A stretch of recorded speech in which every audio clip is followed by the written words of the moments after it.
Hi everyone, this is Moran from Crochet Objet Knitting. Welcome to a tutorial for the Chunky Benji Grandpa Slipover. I'm a left-handed crocheter and a right-handed knitter, but over the years I've been teaching mainly right-handed crocheters, so I hope this tutorial will be helpful for you as well. You will find links to the Chunky Benji and the Slipover patterns in the description box below, but if you come across this pattern or any of my patterns on websites that are not linked here, they are likely unauthorized or fake. I would really appreciate it if you avoid these and help support my original work. The yarn I used in this pattern is a fingering 4-ply sock wool, Regia 4-ply for the main color, and Joel by Lang as the contrast color. For this tutorial, I'm using a Weta by Filcolana and I'm using a 3mm crochet hook.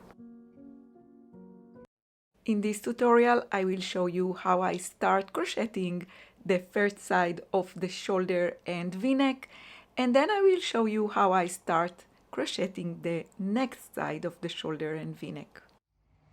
And now I'm at the end of row 10 of the front panel. I just finished a row of single crochet stitches. I have 42 single crochet stitches across.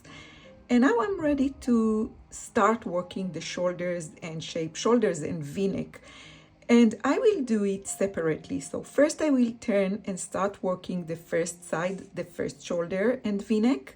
And then when I'm done, I will work the next one, the second shoulder and v-neck. But before I start, I want to make sure I have a stitch marker, and I will in a minute show you where I use it.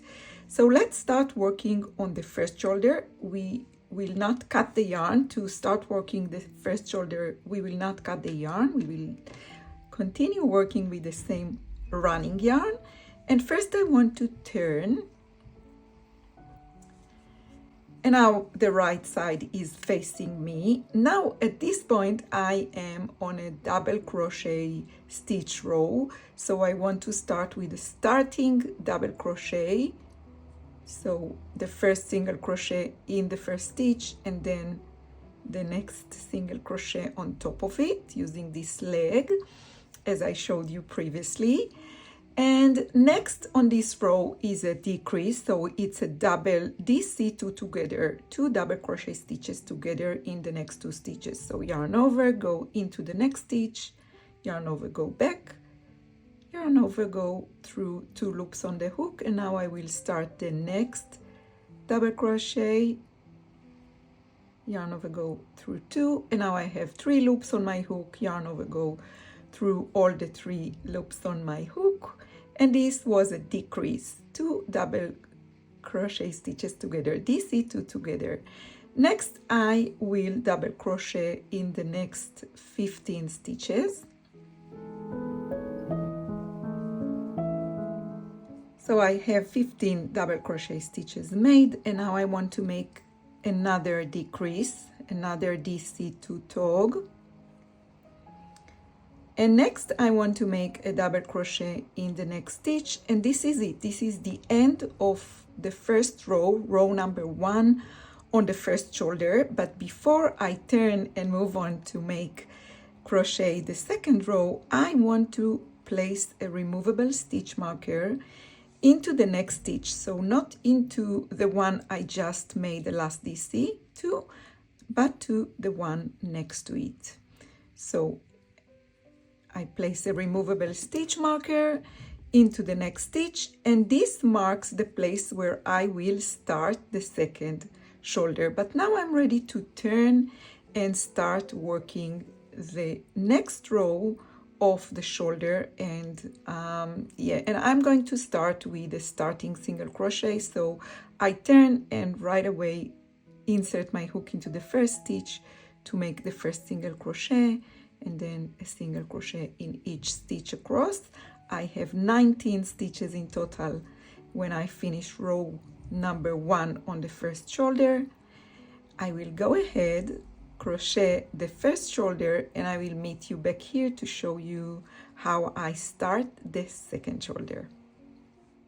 And here I just finished the first shoulder and v-neck shaping, And this is the last row. The last row of the shoulder was a single crochet row. I have 7 stitches across, and now I can cut the yarn, leaving a little bit of a yarn end that I can weave in later, and I pull the loop all the way up to fasten off. And now I can turn the work and start the second shoulder, and let me show you how I do it. So first I want to start by attaching the yarn. I want to turn the work so the right side is facing me. I want to remove this stitch marker, leave it aside, and place the hook into the same stitch where I just removed the stitch marker. And now I want to put the yarn on my hook and bring it to the front of the work and chain 1, and this is how I attach the yarn. And now I'm ready to start the first row of the second shoulder, and I want to start by making a starting double crochet into the same point where I attached, into the same stitch.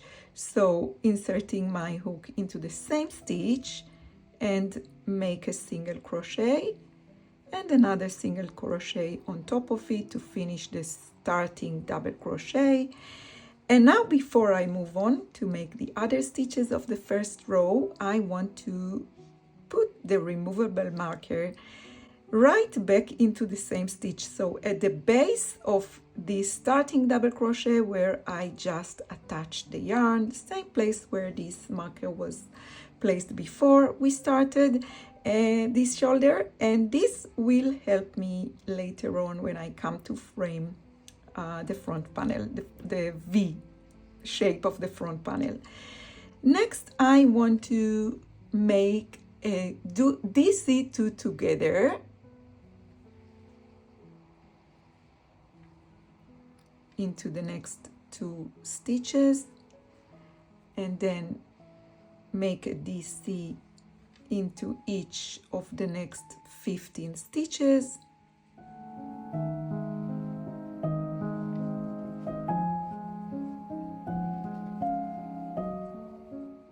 Next, I want to make a DC to top, so a decrease, 2 double crochet stitches together.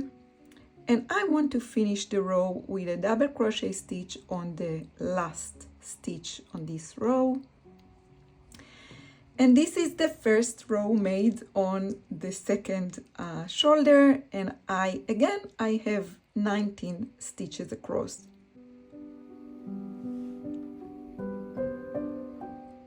Yeah, 19 stitches across. So now I'm ready to turn, make a single crochet into the first stitch and single crochet in each stitch across. Following the pattern, I will complete the second shoulder, and yeah, this is how I start the first shoulder and the second shoulder on the slipover v-neck for Chunky Benji. I hope this tutorial was helpful. I will link the pattern down below in the description box for you, and I will see you on the next tutorial. Until then, happy making!